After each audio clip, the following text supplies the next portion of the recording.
it's interesting because in the military, there's this whole culture, right? Like once you pass the 10-year mark, if you tell people you're getting out, the whole world is like, dude, you're crazy. What are you thinking? Why not? But I just realized like that pension's going to come out to on the high end for me, it would have been $4,000, $5,000 a month. Mm. And you're a real estate guy and an entrepreneur and a business guy. So if you sit down and you think, can I make $5,000 a month in recurring income in the next 7 years if I have all the time in the world to work on it? Yeah, no brainer. All right, guys, welcome to another episode of The Report. Today, we are back in the studio, and I got a guest who I've met multiple times at our meetup here locally in San Diego and is very active in the space, all different asset classes within real estate. He just closed on a 130-unit boutique hotel out in Townsend, Tennessee, with my guy, Blake Daly, my guy, Curtis Marker. And he's also, you just got out of the Navy, 13 years, man. No, not Navy, Marine Corps. Congrats on that. Marine Corps. I got my man, David Pere. David, welcome to the show. Thanks for having me, brother. Yeah, I guess I've been out here to your meetup enough times that you thought I still lived in San Diego. Dude, I thought you lived here. Yeah, I didn't know you moved out of here. Yeah. You lived here when you were coming here, though, right? To the meetup? Sometimes. I've come 2 or 3 times, even whenever I come in town. If it's the same time, I always show up. Dude, I love that, man. Well, I appreciate you coming out and supporting. And by the way, congrats, man. 13 years in the Marine Corps.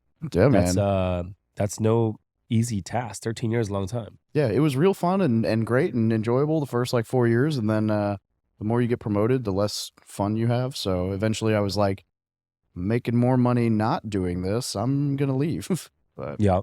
What were you doing in the Marine Corps? I was a truck driver, essentially. And then, the further I get in, so I did some time recruiting, which is, learning sales. And that's kind of where I learned to speak and talk. And then I did truck driver. I was a safety rep at one point. I was a financial not advisor, but a financial specialist for one of my units. And then I kind of ended as a big ticket logistics. So my last unit was basically I controlled any trucker personnel movement on the ground on the West Coast. Really? So, which just sounds really cool until you're like, in order to do that, you have to work in a building that has no windows, can't bring your cell phone in, you don't get to tell anyone what you do, and you work from 7 to 5, and you're just like, wow, this sucks.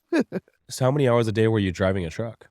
Well, at the beginning, more hours a day than there are hours in a day. When we were deployed, we'd have 36, 40-hour convoys, and so some crazy stuff, but towards the end, and again, no more fun stuff, right? I don't think I drove a truck the last 3 years I was in the Marine Corps. What were you doing? Just sitting at a desk telling other people where to drive trucks. I was like, this is stupid.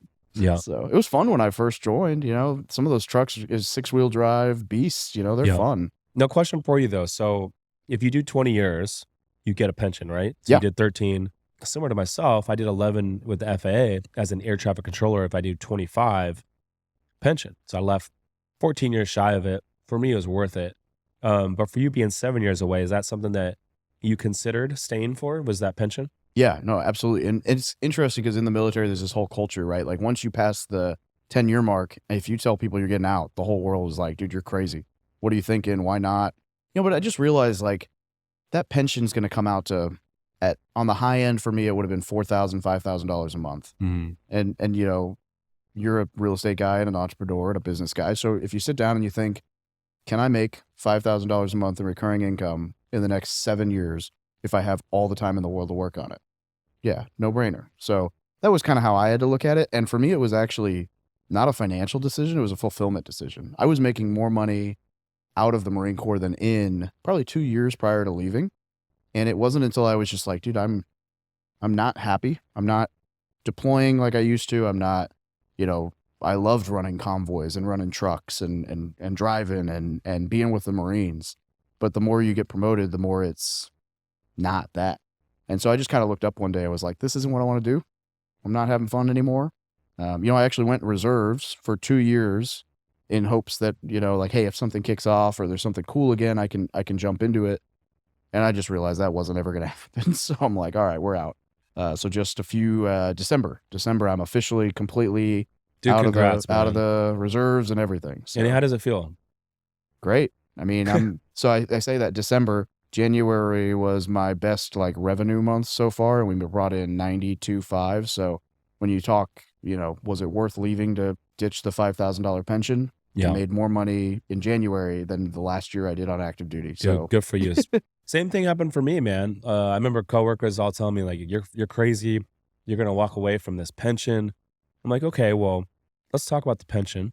I don't know what it would have been. It was probably like, I probably would have got about 80,000 a year. Right. And then you're gonna pay taxes on that money. So let's just call it like 5 grand a month.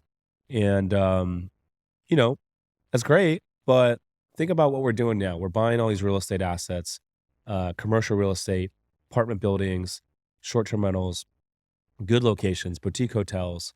Like, talk about a retirement plan. One, there's no guarantee that retirement, the pension's going to be there. First of all, there's no guarantee that could be taken away.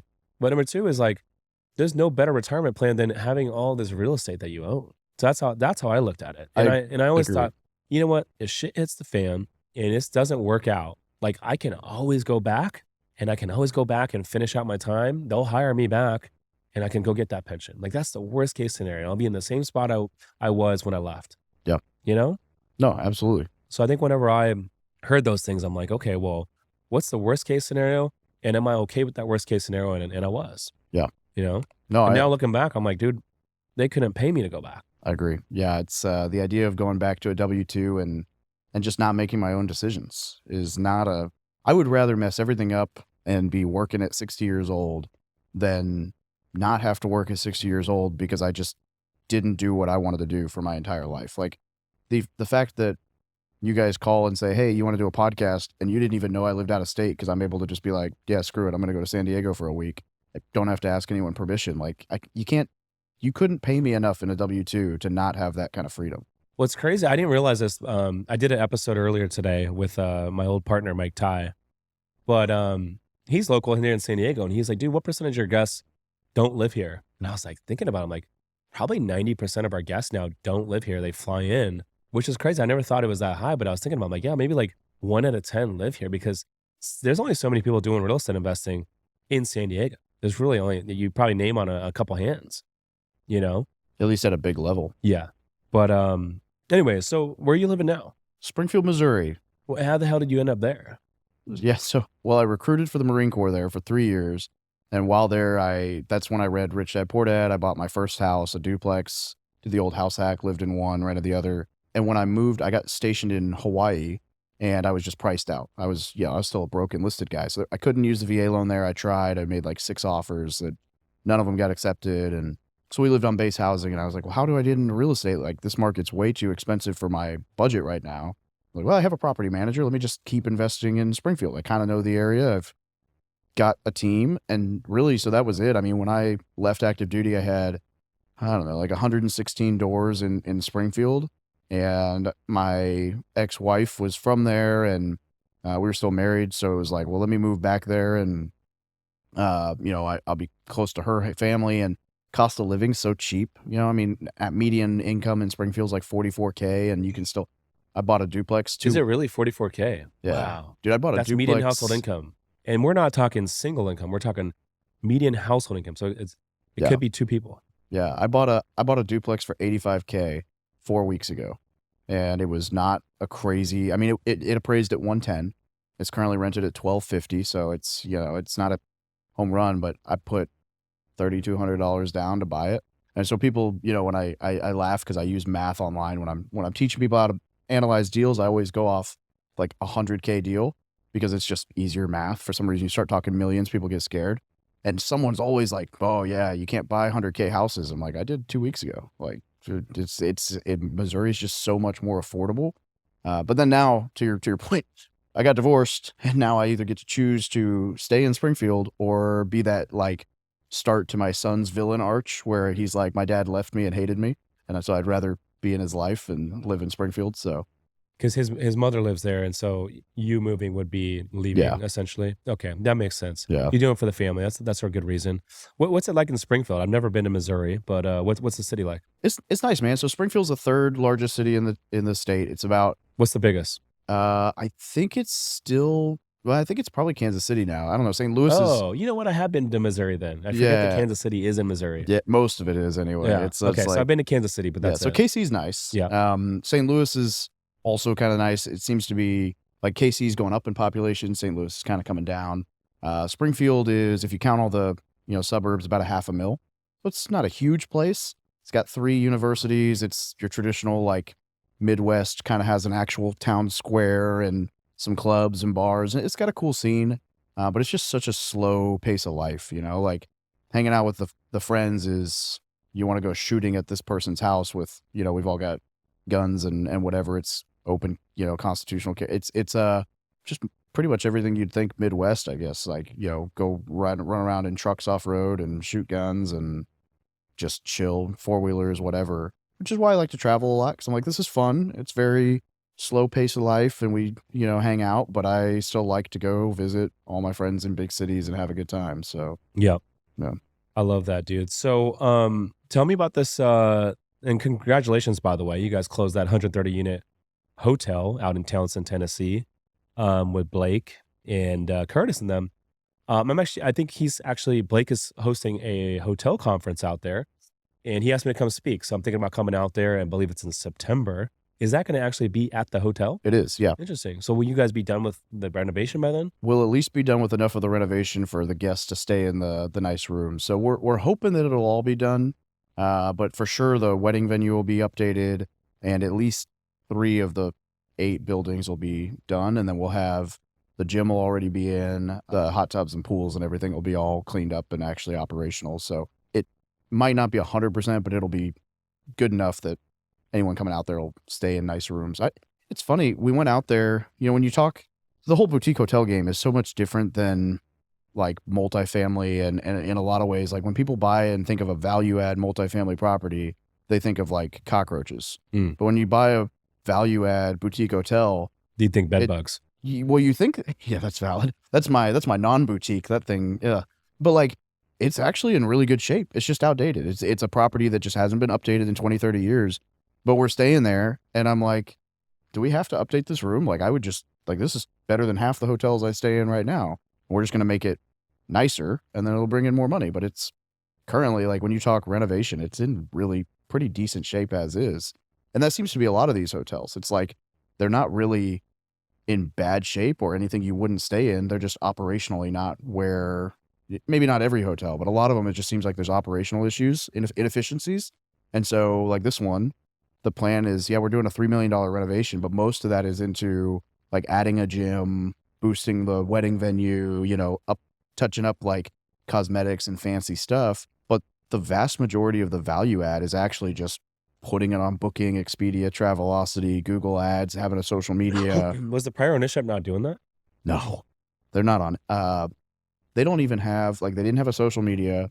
They have no Google ads running, and they weren't on anything other than, no, they weren't even on booking.com. I don't think they were on anything. They just had their website and listed on Google. And it's, you know, like it's funny. The only social media, like anything about the hotel was a single YouTube video. And it's this guy who I guess reviews stuff in the Smokies. And so he goes and he reviews the hotel and he's like, wow, everything's amazing. I like this place, you know, all this stuff. And then at the very end of the video, he shows the bathroom and he's like, but I'm going to ask for a refund and stay somewhere else because the bathroom's filthy. And so that was the issue, was the guy had, at one time, Blake went out there on a Saturday and they had 2 people on site for 130 units. And I'm like, you can't maintain a 130 door hotel with 2 staff members on a weekend. Like, they couldn't even turn beds. And so that's basically what we're working on, is like, all right, we just got to get the operations where they need to be, clean rooms, new reviews. I think the place is going to crush it. Yeah. Where did the prior ownership go wrong there? Because I believe, if my memory serves correctly, Blake was on the show a while back. This is like maybe 7 months ago when he first got it under contract. And he was saying that like the prior ownership got foreclosed on, I believe. So I think they were there. It was somewhere in that process. They still owned it when we closed. It's funny because it's, you know, stereotypes exist for a reason, right? And if you're in the hotel space, eventually you're going to stumble across the last name Patel, which is, there's actually Facebook groups. There's a Facebook group. Yeah, that's it's huge. Named, yeah, it's like the one we're buying right now, that's the last name. It's like 52,000 people in this Facebook group, and it's called Patel Hotel Motel. And it's like one of the biggest. And they all have the same last name? Yeah. So it's like, so India's so class-based, from what I understand, that they kind of, like, in the family, they seem to get into the same industry. And Patel is the Indian last name that by and large owns hotels. So we bought our hotel from a Patel, the one that I own in Missouri, and totally disconnected. this one was owned by. And so kind of the stereotype within that community is they buy a hotel, they essentially move in as, on-site management. And I don't want to say they suck the life out of it, but essentially they just kind of run it until it is at a point where they sell it. And they, rather than putting all the money back into CapEx and upgrading and upkeeping, they basically just keep the wheels on and then they sell. And that's essentially what happened. The gentleman who owned it was on-site management, wasn't paying a manager. He did a lot of the stuff himself, but he had no knowledge of, third-party bookings. Nothing was listed on Airbnb, VRBO. I mean, just basic minimum stuff that we all understand now as operators. Wasn't doing any of it. It was just old school. I've got a Google website. You can book the hotel on my platform or show up here and drive through and ask if we have vacancy. That's crazy, dude. Yeah. Hey guys, real quick, the only way this show grows, the only way we continue to bring on bigger and better guests is if you guys rate, review, and share the show. So if you could take 2 seconds or the click of the thumb to review on Apple or Spotify, it will mean the world to me. But more importantly, we'll be able to reach more entrepreneurs and more real estate investors and help them build wealth through this podcast. Now back to the show. I'm not going to get too much into the weeds until we close, but it is crazy to think that last name owns so many hotels out there. I'd love to actually kind of like dig into that story and kind of see how it all came to fruition. That'd probably be an interesting conversation to have. Maybe I'll have to bring on one of these sellers on the podcast sometime. How do all of your brothers own so many hotels? Yeah. But yeah, interesting stuff. So that's cool, man. I'm excited to check out that property in September if I go out there and speak. Should be an interesting conference, being that it's actually at a property that's being repositioned. So that'll be cool. So tell me more about what you're doing in the space outside of the hotel stuff. You mentioned a duplex that you just bought. Tell me more about what you own. Yeah, I own, like when you asked me beforehand, my answer when people say, what do you invest, is kind of like anything I can hold on to for a long time. At this point, I am a controlling interest in I'm only a 10% owner in the RV park, but I've got a 28 pad RV park. And then the rest of it, I'm controlling interest in a 40 unit hotel that's not boutique at all, just traditional old school. It was a Comfort Inn that got foreclosed on. We took over in Podunk, Missouri, and then 2 apartment complexes that are in the same town, 23 to 15 key apartments. And then I own probably 12, I think right now. I've been selling a few, but I think 12 still residential properties, 1 to 4 units. One of those is an Airbnb. The rest are all long-term. I think that's the majority on like having like an actual P&L that I run and everything. And then I've raised for and been a part of as a GP 3 other transactions, like 1,040 doors, something like that. But the ownership percentages there are so small that it's funny. I see guys online talk about like, oh, I bring in this much money in rent. And I'm like, man, I should play that game. I'm a 1/3% owner of a $70 million complex. Can I claim that as gross income? Like, right. I'm like, yeah, I bring in $100K and I don't see any of it, but yeah. No, but I mean, so kind of dabble in everything. My main, I guess, shtick is I was broke as all get out when I started investing. So everything I did, I've never put more than 15% down on a single property. I mean, it's all, seller financing or partial seller financing, or somehow creatively getting the bank to cover a lot more than they thought they would. My local lender will do 15% down on everything. And then anything that he doesn't buy is somehow, creative. So I go and find deals that, I get the seller to carry the down payment and I have my bank do the rest and I don't have to touch anything. That duplex we closed, I brought 3,000 to the closing table. I just, and I'm kind of at a point where because of social media, people will bring deals to me either because they think I'll buy it or because they think, hey, I've got this great deal, but I don't have the capital. And then I kind of put the capital together for people and I get a stake in the deal for essentially putting people together. Yeah. And I love that. That's it's like funny how social media will work that way. People think, oh, I don't want to put my stuff out there, but it's not just, the ability to raise capital. It's the ability to bring in good deals, hire good people, have opportunities brought your way. It's so much more than just one aspect, really. Absolutely. Yeah. Yeah, I would actually, I joke about this. I was on a podcast with Pineda and I was like, would you rather lose your brand or lose all your real estate? And I'm like, dude, in a heartbeat, toss the houses out. I'll buy more. I'm keeping the brand. It's if you look at like Mr. Beast, he has he's not a real estate guy. That dude started a chocolate company, a burger company, like all because he had a brand. And so I think like the brand and the online presence is infinitely more valuable than the hard asset, at least from a getting off the ground phase. That's an interesting one for me because it took me 5 years to build all the real estate, and then it took me like 2 years to build the brand. So if you look at it in that regard, I could rebuild the brand in 2 years. Yeah, I mean that. But with the brand, then maybe you could do the real estate quicker. I don't know, but that is a good point. It's up there. But you're right because the power of the brand is whatever business vehicle you want to get into or investment vehicle, you're gonna have a clientele. You're gonna have customers before you even start it. Yeah. Look at LeBron James or Joe Rogan. Some of these names, Conor McGregor, starts Proper 12 whiskey and sells it for $600 million like a couple years later. So why? Because he's got the brand, he's got the eyeballs, he's got the attention. I guarantee if he wanted to start like another liquor company, he probably could do the same thing. Now he's an actor. Now he's an actor. Did you see Roadhouse yet? The new one? I haven't seen it. Oh my God, the opening. Did you watch it? I watched it like this week. So I was like, my first thought was like Jake Gyllenhaal is the new Patrick Swayze. Like there's no way. So I was like, I got to watch this. And the opening scene with Connor in it is him like walking down an alley, and it just stays framed as he walks past, and he's butt ass naked. And so it's like the opening scene of Connor in a movie is like his bare ass on film. I was like, that's pretty funny. All right. And he's got his strut. And I was like, this dude. That's pretty funny. Connor's hilarious. Was he good in the movie? Yeah, actually it was a fitting, I mean, he's a bad guy who fights people, so it was a very fitting Conor McGregor role. Yeah, that's pretty funny. It's amusing. Yeah, he was the highest paid boxing debut when he fought Floyd Mayweather, and they said he's the highest paid acting debut with this movie. It's pretty crazy. I didn't know that. I mean, good for, I mean, that again, power of a brand, right? I mean, you talk like Mayweather, that dude, man, he's no joke either. What, 50-0 or whatever? But he's from Little Rock, so every now and then you see there's not a whole lot. I grew up in Little Rock. There's not a whole lot of like crazy colored Lamborghinis rolling around. So every now and then you see one, and I'm like, oh, I saw it once. I'm like, that's Floyd. Like just But you mentioned you rented a GTR while you're out here. Oh yeah. Anytime I go to a big city, I'm like, I want to have some fun, drive something cool, and you'd be surprised what you can find on Turo. I could have rented a Ferrari, a Lambo, McLaren, but the Huracan wanted like 500 a day. The GTR, for whatever reason, was 400 for 2 days, and most of them have like 100-mile limit. They're like, we don't want you to push it.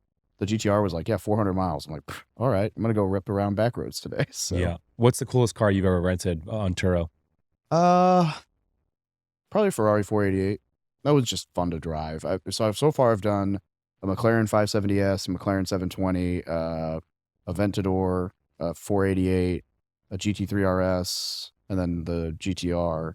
GTR is fun. I've always wanted to drive one of these, but it's funny because the GTR is not like a corner car as much as, say, the Porsche, and I like corners. And now that I own a Tesla, I'm like, the 0 to 60 is not as impressive as it would have been had I not owned a Tesla, because I'm like, it sounds cooler and it's fun to drive, but the Tesla's almost as fast and seats 7 people. So I'm like, We got to get you in Fast Lane Drive, man. I'm in Fast Lane, and they have chapters all over the world now.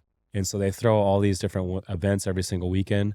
So for example, last weekend they had an event out in Miami. And so everyone will fly out to Miami, and they'll rent a car on Turo and go and do these like exotic drives. Sometimes they'll have as many as 100 cars, and they'll just drive 3-4 hours. And it's pretty crazy. They do like police escorts, and it's pretty fun. They drive pretty fast, but it's good networking. I mean, I'm not a huge car guy, but I joined primarily for the networking. From a real estate standpoint, business standpoint, it makes a lot of sense. Get around some high quality people, and it's been a fun group to be with. I'll have to check that out.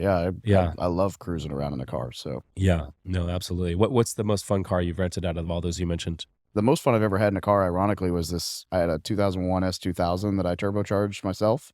I sold it to buy my second duplex, and that's why I'm buying the Porsche this year, because I'm like, I finally have rolled enough that I get to buy another toy. Which Porsche are you buying?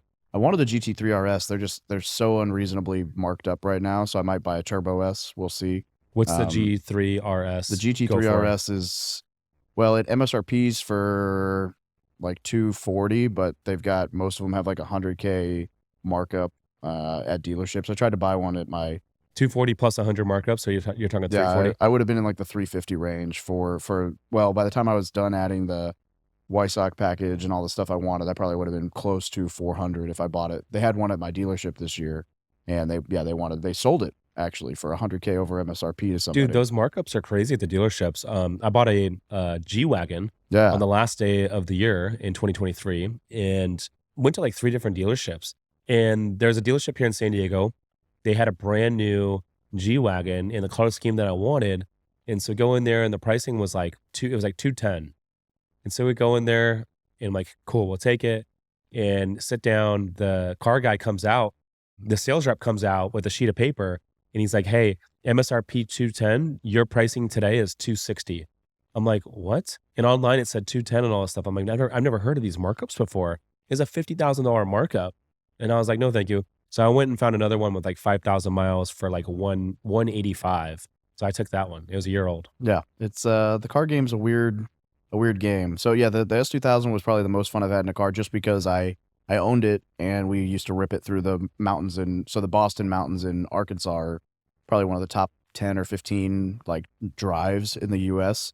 And so I used to do a car cruise there every 3 to 6 months, and that was a blast. But out of those cars that I've rented, by far the 911 GT3 RS, and I took that out on the track. They have the track you can rent in Vegas, so I took it out for like 11 laps.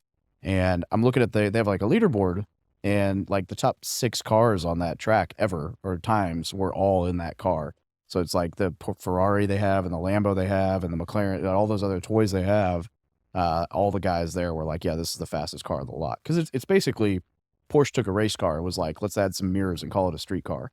So I mean, it is not a gentle ride. It's not one that you put a girl in and you're like, hey, let's go cruise. It is, don't hit a pothole because you'll feel it for days, but it's fast. But a lot of girls love doing these drives. They could be a co-pilot. So a lot of these fast lane drive rallies, a lot of folks will have a female with them, riding co-pilot. And dude, they're fun. But sometimes these roads get windy. People drive pretty damn fast. And, some people get a little sick, the passengers. Oh, I'm sure. I would not want a passenger in the car unless they'd been on a road with me. Because yeah, we used to have a little too much fun on some of those back roads, and yeah, I would not want to ride passenger, let alone have someone else riding passenger. I'm like, nope. I like to drive hard, and I don't want people getting sick in the car while I'm doing it. So Sure. yeah. So, one of the things, you being a vet, is, you can take advantage of the no money down VA loan, which is such a powerful tool to buy real estate. And yes, it's primary residence, but you can buy a multifamily deal, live in one unit, house hack the rest Yep. out, or you can live in the property for a little bit and then move out. You do that 2 or 3 times over a 10-year span, no money down. I mean, you can become a multi-millionaire a couple times over. So why do more people not utilize that? Man, there's a couple reasons. The biggest one's just misinformation. So unfortunately, when you get your license as an agent or a loan officer, and I have both, for anyone who's watching this, I don't use either. Don't ask me to sell you a house. But I got them just so I could speak to it and have the credentials, whatever. They don't teach you anything. They're like, oh, this is the VA loan. It's backed by the VA. So it's 0 down. You pass the test, move on. And so you've got to, probably like the only lenders who really know about the product are people who took the time to research it on their own or read the guidelines or whatever. People who are passionate about it. And so what happens is you get agents who don't understand it and lenders who don't understand it that think for some reason 0 down is more risky than 20% down, even though it's guaranteed by the government. So whatever. But they just have all these misconceptions about the product. And because they don't understand it, it's easier to sell somebody on, hey, use the FHA or the conventional, which, I mean, I'll be honest, like I've done a ton of digging, and the VA is by far the best primary residence mortgage out there, not just from a 0% down. The pricing. There's better interest rate pricing. It's a 0.5 point better on anything multifamily than FHA, because FHA and conventional have a markup on multifamily and the VA doesn't. There's no credit score requirement. There's no DTI. I've seen somebody close at 78% DTI with a VA loan. Really? Anything in, really? I didn't know there was not a requirement for DTI. Yeah, 49 and or bust, and so you can go 30% higher debt to income on a VA. There's all kinds of crazy stipulations, but ultimately, the VA's guidelines are pretty minimal. And the appraisal process is better for a VA loan than anything else. it's a really cool product. And so it is a bummer that people don't, they pitch people on not using it because they don't understand it. So I always tell vets, I'm like, look, if you go to a lender, they tell you can't do that with the VA loan, ask them where it says that in the guidelines. And if they can't show you in the guidelines from the VA, then move on, because it's just that bank putting limitations on it. And, I'm like, find a lender, an agent who knows what they're doing. And, I don't know. It's such a cool product. And yeah, to your point, I have a good friend of mine who was stationed here in 2014 and bought a house in North Park, and he sold it for $517,000 net in his pocket 2 years ago. And he put $0 down on the house. And because he had lived in it for 2 years, and as a vet, the 2 out of 5 years is actually 2 out of 15 if you're still serving. Really? I didn't know that. And so he hadn't lived in the house in like 6 or 7 years and got to take it all. He only had to pay capital gains on the 17,000 over the $500,000 mark. And so that's one house. Like, now that's obviously good timing and a whole lot of things that play into it. But if you made 20% of that a few times over, you'd be doing great. He made $500,000 on the sale of one property. He owns 10 or 15 properties. So yeah, it's a pretty sweet deal. Yeah. I'm like, dude, it's literally one of the best deals out there. I mean, we were just ripping on it a little while ago with Mike when he came on the pod, but I'm like, he's done it 3 times. I've done it twice. So it's like between the two of us, it's like 5 times. But when you talk about it, a lot of people, and you don't even have to be a veteran. Like, there's credit unions out there that will do 100% LTV products. Oh yeah. Navy Federal Credit Union is one of them. And I'm like, the USDA loan, and yeah. And I'm like, when you talk about it on social media, people are like, oh, it's not true, or like, you're full of crap. And it's like, okay, like, it's happened 5 times, just between the two of us. And I'm sure you've done it. How many times have you done it? I actually, interestingly enough, I've probably helped vets buy close to $200 million worth of homes with the VA now. That's crazy. And I haven't used it because my first lender was like, oh, you can only use it one time. Don't waste it on this duplex. So I did an FHA. And then when I learned you could use it multiple times, I was like, well, that sucks. But by then I lived in Hawaii. I was priced out. And then I got out of the military and I was just totally unbankable. So this year will be the first year that I'm actually going to be able to use the VA loan, because I'll show enough income in the business to, because you know how real estate is. We all write everything off. Yeah. And then I went to qualify for the loan. On paper, you don't make any money. Yeah. I went to qualify for the loan, and my lender is like, bro, I can't lend on this house. I'm like, what do you mean? He's like, you have no income. I was like, you just lent me $4 million. He's like, this is different. You're going to live in this one. I was like, oh, cool. So that's somehow more risky. But yeah, so this year with the 23 returns, I'll finally be able to actually qualify and use the VA. And, I had to start paying myself with W-2 and all that to like game the game. And so I'm actually planning to use it to build in Springfield, because you can build with it. You can do renovations. So I'm going to build a barn dominium on like 20 acres. It's going to be great. That's pretty cool. Yeah. I had Ryan Garland on recently, and he was talking about the barn dominions. He called it the man caves. Dude, they're sick. Yeah. What are you building exactly? Yeah, I'm going to try to do. So what I'm actually going to do, well, I'm going to try to prove to the world how crazy the VA loan can be. So you can't build multi-units with it, but you can buy multi-units even if they're detached on the same tax parcel. So I'm going to get my local bank to fund. I'm going to build a barn dominium in one corner and a triplex in the other corner, so it'll cover most of the expenses. And then once it's finished with the build, I'll refi into a VA loan and pull 100% out of the appraisal. And then, but it's, yeah, the barn dominium, I'm going to probably go for broke, because I'm going to be stuck in it for at least 12 years until my kid's 18. And so I'm going to go like probably 6,000, 7,000 square foot, big enough to park 3 or 4 vehicles and a motorcycle and all that. And then the whole back area, it'll be probably a 4-3. And, really I'm more concerned about a covered patio, a hot tub, a legit pool, and a place to entertain. So I want the house to be like, I can host people inside, I can host people outside, I can entertain. Barn dominiums are sick because it's like, I got like a 3,000, 4,000 square foot garage, and then I can build the loft and overlook it and park all my stuff in there, and it's just cool. Yeah. It's funny, I've never heard of it until 2 weeks ago when Ryan came on, and now you're talking about it. Everywhere I go online, I see it now. It is an interesting concept. Yeah. Yeah. Yeah. It's definitely weird, but it's cool. And I'm like you, man. I like to entertain. So for me, when I, look at a place to live in, I have to factor the entertainment perspective into it. I like to have people over, entertain, and have a good time. And so if I'm not able to do it, it's like, oh, I don't know if it's for me. Yeah. Well, you got a pretty sick pad for that. Y'all's place is really nice. Thank you. It makes it easy, you know. We get to host our meetups next door, and then I'm there, and then I get to walk into the office every day. I'm like 6 blocks from the office, so it's a nice little walk, and yeah, I like it. Yeah, Yeah. So I tell like me what that. you're doing with the war room.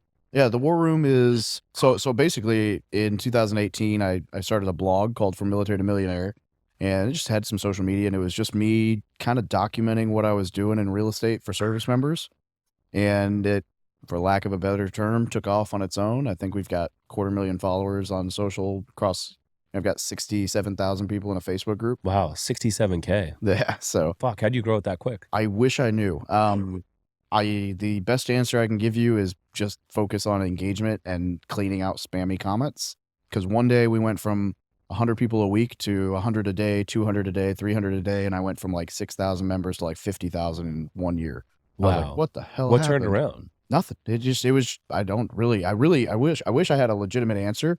I cannot figure out, it wasn't a post that went viral. It wasn't like I got shared on some social media. It just, Facebook started promoting it to people. That's all I've gotten from people is they're like, I'm like, how'd you join this group? It's either I got invited or Facebook pushed it to me as a group I would like. So the only thing I can think of is because we've maintained an 85% engagement rate, and I do a really good job of getting rid of like spammy comments. And then I post engaging stuff and videos and whatever. The only thing I can think of is people got value out of it, and Facebook saw that, and Facebook started pointing people towards it. Damn, that's a massive community. And so out of the 60,000, how many people are on there daily engaging? I think so on a weekly basis, it's like 85% of the group. Wow. Last month, I think we saw 48,000 people had commented or posted or at least liked some stuff they're actually reading. On a daily basis, there's not really a day that goes by that we don't get 2 or 3 posts with over 100 comments. So I would imagine it's probably 2 or 3,000 people a day that are in there posting and commenting, and we probably get 50 posts a day. And what kind of stuff do you guys post in there? A lot of it's people just ask questions. For me, I'm posting information or reiterating things about the VA loan, or recently I posted a video about Space A travel, which is like free travel for retirees in the military. They just opened it up a little bit ago for veterans who didn't actually retire but have 100% disability to be able to use that benefit. And so I posted that, and that one went kind of crazy.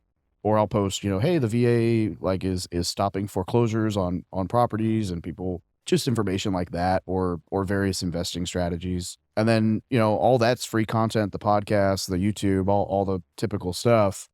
But for that small group of people that wants more, the War Room is a mastermind group that we host. So it's, we've got 335, unless my guy closed anyone today. So 335 people in the group, and it's been really cool to watch because I started it and had super imposter syndrome. I was like, nobody's going to join this thing, but I like mastermind, so let's see what happens.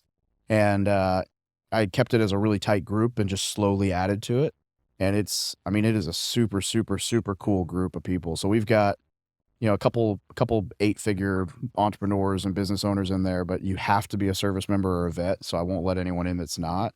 And it's I don't really know how to describe it other than a community for vets that are serious about, Yeah, I love financial it. freedom. Is it you have to be male, or you could be a female too? Oh, yeah, we got females. Obviously it's, a lower percentage just because of the demographics, but I think we've got 30 or 40 girls in the group. How can the listeners go out there and join that group? Probably the easiest way to find any of that stuff is if you go to thebestpodcastguest.com, and there's a free download of my book and all my socials there. Okay. So. I like that. So that's pretty cool, man. I think that's cool that you created this whole community.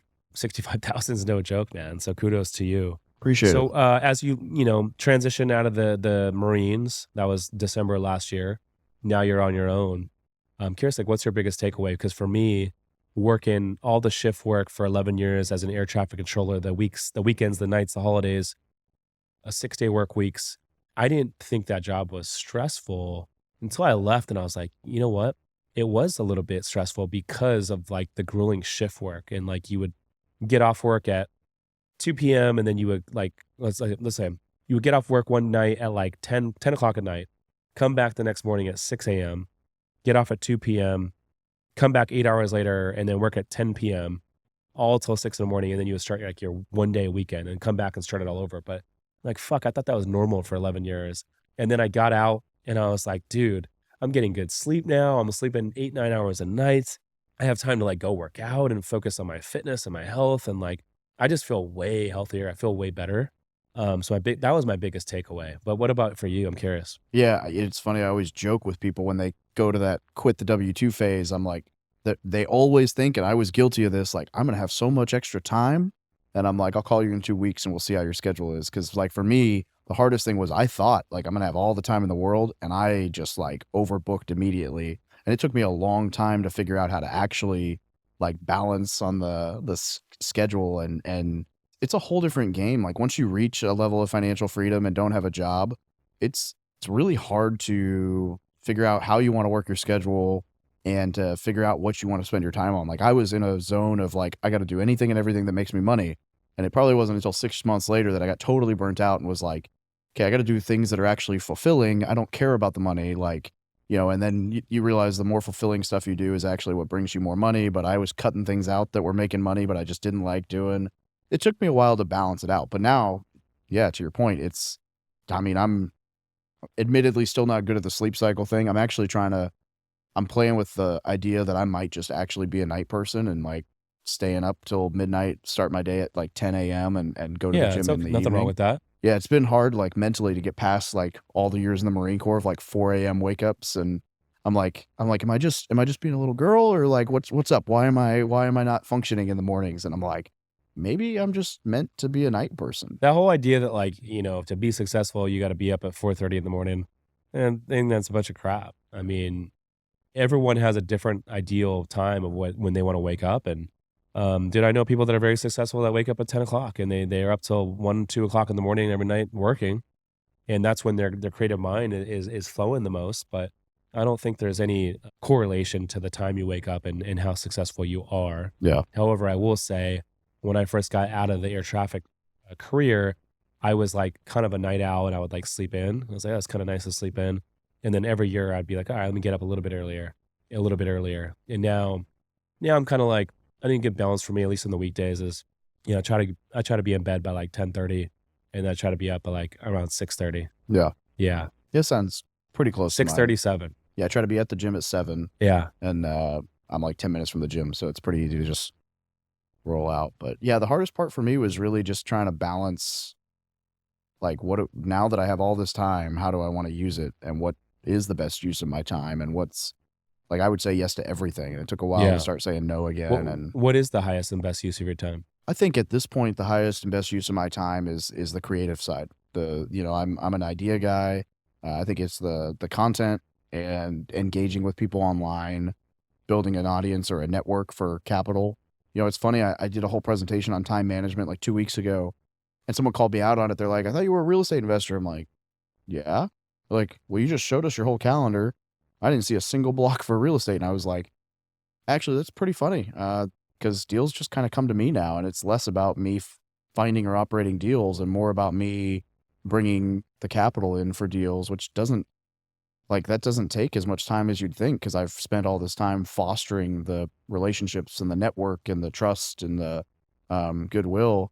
The homes that we're under contract, I think I told you, I have like 14 houses right now. And I sent out an email like, hey, this is what we're looking for, either a debt or an equity partner. This is what I'm thinking for terms. Let me know if you're interested. Good friend of mine called, said he wanted it. And I get on the phone with the operator and him to do a full party introduction.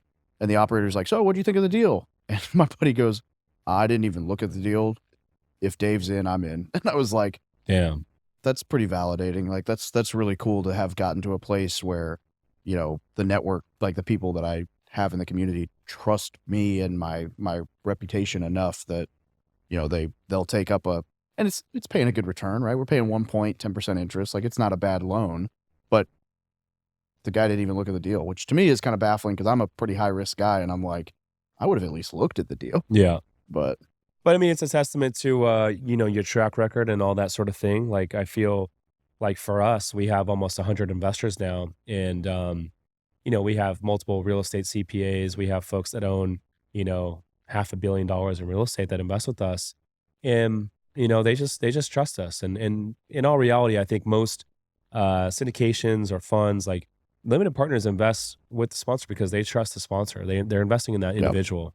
And so it's a testament to you, man. If you love real estate investing, passive income, and tax benefits, but don't have the time, my company, Summers Capital, is buying boutique hotels right now. We source the deals, we renovate the properties, and we even handle all the day-to-day management, making it truly hands-off for our investors. If you want to learn more to see if we can help you, visit summerscapital.com/invest to book a call with our team. Again, that's summerscapital.com/invest. Now back to the show. So I guess as you move forward, man, what are you most excited for the rest of 2024, and what's your kind of vision there for the rest of this year? Well, a big part of what I'm excited for is I've been joking about this, but like rediscovering Dave. You know, as we said, I just went through this divorce and all this stuff. So for the first time in a long time, I don't have a job. I don't have a spouse. I don't have, like, I get to be and really lean into, like, who is the true Dave? What do I want to be? Who do I want to be? Who do I want to hang out with? Where do I want to travel? I feel like a whole new man. Like it's a cool spot to be in, where I'm able to just kind of sit back and go, what do I want to accomplish this year? All right, we're going to work on that. And like, you know, I'm going to go spend a month in Europe. I might go run the bulls with a buddy. Like, I'm going to do some fun stuff. I would say the two biggest focuses for me are really adding value to the mastermind community, because that's that community has become really probably the coolest part of what I do, because the people in it are just incredible. And it doesn't even feel like something that I'm putting together. It's just like, oh my gosh, how can I help my friends, you know, get more out of this? And being a dad. I mean, that's, you know, you know what? I'm not in the military anymore. I can say this. Yeah. So I did shrooms for the first time like 4 months ago, right? Oh, shit. No one has ever heard me talk about this, I don't think, online. Microdose or a macro? Oh yeah, 4 grams. Okay, so that's a macro. Yeah, it was a good time. What was some of it was a good time. Some of it was like curled up in a fetal position crying. Wow. And that was about being a dad. Like that was my biggest takeaway from that, was like, after all of this is done, like thinking through how rough a divorce is on my kid and how much I need to be there as a dad. And so it kind of reprioritized a lot of stuff to where I'm slowing down on the travel and prioritizing it only being when my kid's not, when I don't have my son. This was cool. There's a lot of cool things to go forward for. Yeah. I feel like when you do I've only done a macro once, but I'm a fan of micro, but it definitely gives you different perspective for sure. Yeah. I know buddies that like are in the real estate space, real estate investing, and I've never done this. I've only done a macro once when I was like 18 years old in college, and it was crazy. And I never did again, but I micro I'm a fan of. But anyways, I have friends that are like in the real estate investing space that they say every 3 months, they lock themselves in a room and they basically do a macro of mushrooms and psychedelics, and they just go through it by themselves. And they just like have a notepad and like a pen, and they just write down all these like thoughts and ideas and all these takeaways. And they say like something really good always comes out of all those sessions. Like they become closer to their family or their parents or their kids. They become better spouses, like all these like benefits that come out of it by doing it every single 3 months. And they have all these crazy takeaways within their business and in their personal life. I would believe it. My performance coach had it on his goals for the year to have at least one journey. And I was like, that's a really good point. I'm going to do that. And I think the thing that was probably, so aside from being a dad, which was the whole like emotional side, the first like hour basically just felt like, it's hard to explain, but like I don't do good with compliments. Like my whole life, people give you a compliment, I'm like, oh cool, thanks. I don't really believe it. Like I don't internalize. I've always had that like limiting belief. And so it was like an hour of me basically telling myself all the things that people always compliment me on, but actually believing it, because it's me telling. It was this whole weird experience, but it was like, as weird as that sounds, it was like an hour of being like, you know what, you really are liked. Like you are a good person. People do enjoy being around you. And I'm like, oh, wow. It was like the first time I'd ever believed it, which is crazy to think, like 30 something years into life, and you're like, huh, I'm not a total piece of shit. Yeah. So. No, totally. So your business coach was telling you do it once a year? Yeah. Well, it's one of his goals this year. So I did it with a friend of mine who runs ceremonies, and for more the healing side. And then after I did it, I was like, man, this is a pretty powerful thing. I probably look into it some more. And the more I look around, the more I realize like how many of these high level entrepreneurs have done journeys, and they say it's some of the most inspirational things they do. Mm-hmm. Yeah, it's funny. So for me, I did a macro when I was 18. I was a freshman in college, and it was like gnarly. And I was like, oh, I'm good. I'll never do it again. And then I would say like 8 months ago, I was dating a girl. Then maybe like a year ago, I was dating a girl, she was really into like microdosing, and she was like, yeah, just try it. So I tried it, and I was like, you know what, this is great. Like you don't have any visuals, but you just feel like all the benefits of microdosing. So like, you're more connected. Your surroundings are like a lot more, just, I don't know, you just feel more connected to your surroundings, whether you're having a conversation with someone, or whether you're out in the environment, like everything just is a lot more crisp and more clear. And so for the folks out there that are thinking, oh, like microdose, that sounds crazy, mushrooms, it's not like that. Like you can like literally like rip a podcast, or I could like go like, I could come into the office and work and have a conversation with someone. It's not like that at all. It's a very social thing. And so there's a lot of like strains out there that people have been like perfecting over the years, with B vitamins and all this stuff. And actually, if you look at some charts and like, articles, there's so many benefits that come out of psychedelics at a small scale, low dosages. Yeah, I've never done Adderall, but I've heard it described as essentially Adderall without the crash. So you're more focused and more in tune with, and that's been my experience on the micro side, is like, Yeah. I will do it if I really want to focus in on a project. And it's good. Yeah. I love that, dude. Which is interesting because I spent my whole life, like I was this like super sheltered religious kid who did nothing, didn't even drink until I was out of high school, And then I joined the military. So I couldn't do a single drug, I couldn't do anything. All that stuff was so taboo and so off the charts. And now I'm like, man, there has not been a negative side effect to that. Yeah. So I'll take it a step further. So there's a chart that has like all 14 drugs in the whole world, and there's two graphs. So one bar is how addictive the drug is, and then the other bar is how lethal the drug is. And it's all like 14, 15 drugs in the world. And psychedelics is like the least addictive and the least lethal. And marijuana is like the number 2 least addictive and the number 2 least lethal. And if you look at the far end of the chart, there's a lot of legal drugs that are actually very lethal and very addictive, such as nicotine, caffeine, and alcohol. Yeah. They're up there close to like cocaine and heroin, which is really crazy. And so if you look at this chart, it's very interesting and unique to think of, but it puts into perspective is some of these illegal drugs are actually the safest, and the illegal drugs are the safest, and the legal drugs are like, the highest risk, which is pretty crazy to think about. Yeah, alcohol, that stuff will mess you up, you know, and don't get me wrong, I enjoy the occasional beverage, but I'm like, man, I never wake up the next morning feeling better after having a drink, and I don't sleep better, and I have, heartburn and all the things. I'm like, I don't get that from the other stuff. Yeah. So, yeah. That's a good point. Well, Dave, I appreciate you coming down to hang out with me, man. Where can folks get in touch with you? We'll go back to that same link, thebestpodcastguest.com. There's all the social media, but you can find it all there and download a free copy of the book. Love that. And suggest all listeners go follow Dave on Instagram at From Military to Millionaire. I like that handle. It's nice and fresh. I wish I came up with it, but friend of mine. I'll give Joel credit where due. Well, shout out to Joel. Anyways, appreciate you, my man. He's David Pere. I'm Rich Summers. Listeners, thanks for tuning in. We'll see you in the next one. Peace.